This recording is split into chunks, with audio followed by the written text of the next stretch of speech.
So the ancient Mayan calendar, dating back to the 5th century BC, predicted the end of the Earth in 2012. But it appears the Mayans were wrong. The Earth is still here. Is it possible that due to a misunderstanding of dyslexia in the ancient world, that rather the Earth would be destroyed in 2025 by a giant frozen radioactive low-calorie pot pie? Could it be the legend of Marie's calendar?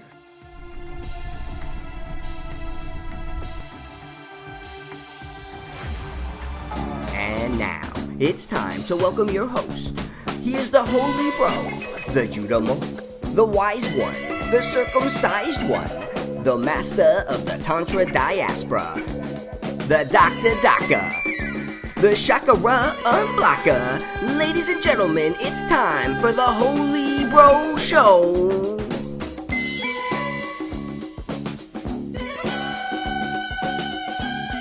Hello, this is the Holy Bro Show. It is a spiritual comedy talk show for bros, brosettes, and those who identify as non-bronary. Welcome. It has been 7 years since I've put out an episode of this show. Today is my birthday. I launched it on my birthday in 2018. I put out 5 episodes, and then I stopped. And so the question is, why did I stop? And if we're being honest, there's really 2 main reasons. One, I didn't really feel I had the expertise to get it done the way I wanted to get it done. And the other reason why is I was scared. I'm a stand-up comedian. Standing on stage and making people laugh comes easy to me. This was more challenging. Coming out with a spiritual talk show where I had this idea where I was going to put out different teachings, interview different spiritual leaders, travel around, do all that kind of stuff. And that was scary to me. It was like, am I good enough?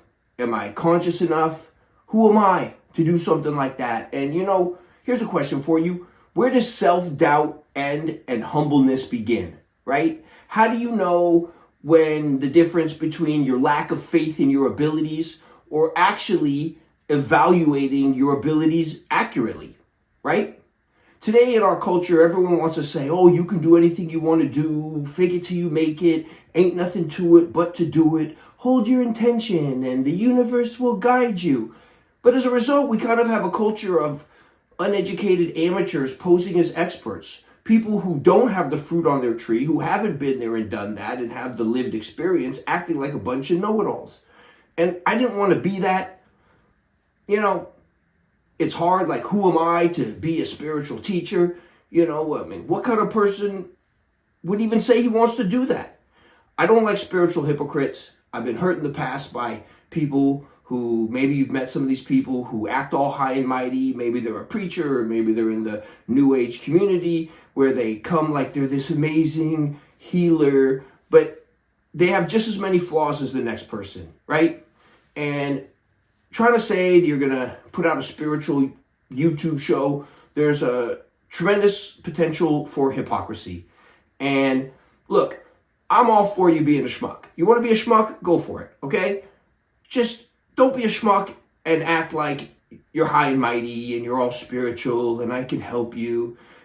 Everybody wants to be a life coach. Everybody wants to be a teacher and a healer and, I can lead you back to God. I can improve your life. I don't know. I know I want to bring more light in the world because I want more light into my life. I have a voice inside myself that wants to have this idea for a talk show that's spiritual in nature, but also combines ridiculous, irreverent sketch comedy. But it comes back to, who the hell are you? And if I'm being honest, I felt like I'm not good enough. And after feeling like I wasn't good enough, I finally came to the conclusion that it's true. I'm not good enough. I'm not. Just look at this. I don't know how to film right. I don't know lighting, editing. I don't know how to market a show. And then on the flip side, I'm kind of an asshole sometimes. I'm no better than the next person. Like, where did this idea come from that I think I can put out this show and go around and interview different people, right? And I don't know. These are just things that go through my head. And so as I sit here reintroducing the first episode, I know that I run the risk of taking steps towards becoming the very thing that annoys me. Hypocrites. Oh, join my seminar, Achieve Peace and Enlightenment for only $199.99. The 12 Steps to Finding Your Soulmate. But why does it annoy me? I mean, maybe I'm the hypocrite because I sit there and say I have this goal that I want to put out this show and I'm scared. Maybe being scared is being a hypocrite. Wanting to do something really badly, but also feeling like you're not good enough. There's a form of hypocrisy in there, right? Is it humility? Am I just scared? And so I spent several years asking myself these questions of who am I to put out this show? And I just sat on the sidelines. And here's the facts. Sometimes I'm a mess. I'm a train wreck sometimes. I set goals and sometimes I don't follow through on them. I pulled back from social media during COVID because, quite frankly, I found that I was being an asshole online fighting people on social media. Sometimes I can have a quick fuse. Somebody talks shit to me. I talk back. And I was embarrassed about many of the stupid fights and the shitty things I said to people online. I felt I had to get to a point where I could have some more consciousness. And did I? No. I'm still a dipshit. I still get angry. I still say stupid things. Sometimes I get depressed. Sometimes I get anxious. And sometimes I'm a train wreck and a mess. So what kind of spiritual show would that be? And then it dawned on me. That's the answer. The answer is the problem. What if I did a show that's not the airy-fairy, I'm the expert, listen to me, I know everything, believe in yourself, hug your neighbor, you're an angel, be awesome, believe, you got to set your intention and the whole world will figure it out. It's ridiculous. I don't have anything to sell you. But here's what I know. I spent so many years looking for more consciousness. I spent 7 years deeply immersed in the study of Tantra. I went and I studied at the Source School, the Intuitive Tantra Institute. I went with medicine workers and I did ayahuasca ceremonies and combo frog medicine and bufo ceremonies. And I studied sacred sexuality, New Age spirituality. I studied yoga, Buddhism. I spent time living in ashram of Yogananda at a place called Polestar in Hawaii. I spent 6 months living deep in the jungles with a Hawaiian Huna shaman, really brilliant guy. I spent 9 weeks studying with a Lakota shaman, just working on the farm. I lived in eco villages, farms. I traveled up and down the West Coast to different festivals, studying, learning. And at the end of it all, I had more questions than I even had answers. Like, I went on a quest to try to find answers and I became more confused because it's like, as you pull away the layers and you go deep inside yourself, it's not always a good look. Everybody thinks like, oh man, I need a yoga retreat, or I need a meditation retreat, or right, and that'll make me feel better. But when you stop and you actually look inside yourself and you actually peer into yourself, into the darkness and the shadow, it's murky. It's not all gorgeous. And there's a lot of karmic gunk and pain and layers that you're pulling away from yourself. And then it dawned on me, well, wait a minute. I'm sitting here trying to better myself. I'm trying to look in the mirror and learn more, be more, do more. And I'm experiencing difficulty and pain. And then I looked at a lot of my friends who are also on the path of spirituality, and I realized that as they were doing this work, they were going through pain and anguish. Because in some respects, it's easier to not have to look at it. You just live, you go to work, you come home, you drink your beer, you go to bed, you wake up, you go to work, you come home, you drink your beer. Yeah, it's not enlightening. but you're not having to look into like childhood pain, and in some respects it's easy to gloss over.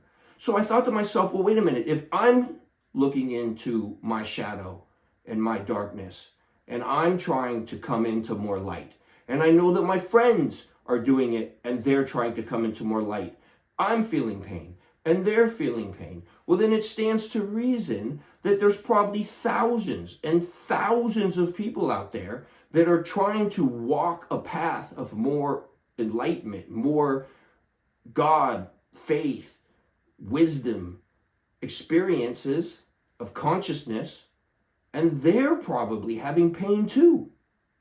That's the show. Not just the light.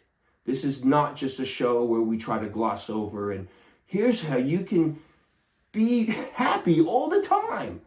Fuck that.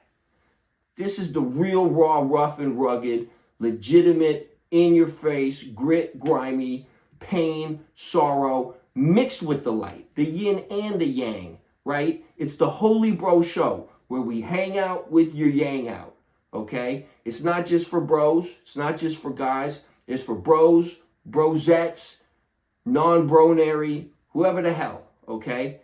And that's the whole thing. Holy Bro. We're all of it. I'm not going to ever sit there and pretend like I'm some guru and teacher. I'm going to share the crap. And there's a whole lot of it. And the funny thing is, stand-up comedy, if you want to use it as a path to enlightenment, it can be. Because one thing about being a stand-up comic is some days you're riding high and everybody loves you, tells you how funny you are. Everyone wants to buy you drinks at the bar and hang out with you. And some days you bomb. Like you have to go from the top to the bottom to the top to the bottom. And so I have a lot of stories and experiences that I'm going to share. And so if this is something that sounds like it might interest you, this is the first episode back of the Holy Bro Show on your stereo and radio. Check it out. This is a spiritual talk show mixed with insane, ridiculous, totally absurd, irreverent sketch comedy. If that's like something you want to get into, then please subscribe. And on that note, we're back, and here's some sketch comedy. Every day in the United States, we have socialists, communists, Antifas, and jihadi hippies breathing air. This is air that could be going to bears, bucks, elks, rivers and streams, and freedom-loving patriots, and antelopes. Well, now there's something you can do about it. Aluminum to Lead is a non-profit organization that is committed to the important role recycling can play to clean up our Earth. Instead of dumping aluminum cans in a landfill, we take your cans and recycle them at a local recycling depot and turn them back into cash. We then take that cash to one of our local affiliate retailers, and we purchase ammunition to give to local militias fighting to clean up our planet. Now you can donate your bottles and aluminum cans by scheduling a pickup with one of our collection representatives. Drinking beer last month, I raised enough money to kill 7 Antifas. By recycling, we can do our part to clean up our Earth. Studies have shown that the AR-15 is the most effective way to kill commies. Protect our planet, preserve our future with Aluminum to Lead. Reduce, reuse, and reload.